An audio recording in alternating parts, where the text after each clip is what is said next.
Alright guys, a quick one. Here, I'll detail how to turn off back tap on your iPhone. So if your iPhone back tap turns on power performs on function, and I want to disable this function by disabling your back tap, then here's a video for you. So if at the end of this you found this often informative, please don't forget to like and then subscribe. Now to turn off back tap on any iPhone, all you just need to do is go ahead and open the settings app on your iPhone.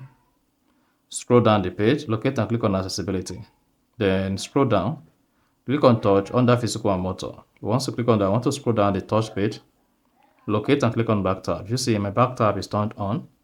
Now to turn off or disable the back tab, just go ahead and click on it. And once you click on back tab, select each of this function that is functioning. So if you have triple tap set to none, then that one is disabled. And if you have double tap set to none, then it is disabled. Otherwise, go ahead and click on whichever of the one that is active and come to double tap. Under double tap, locate and click on none.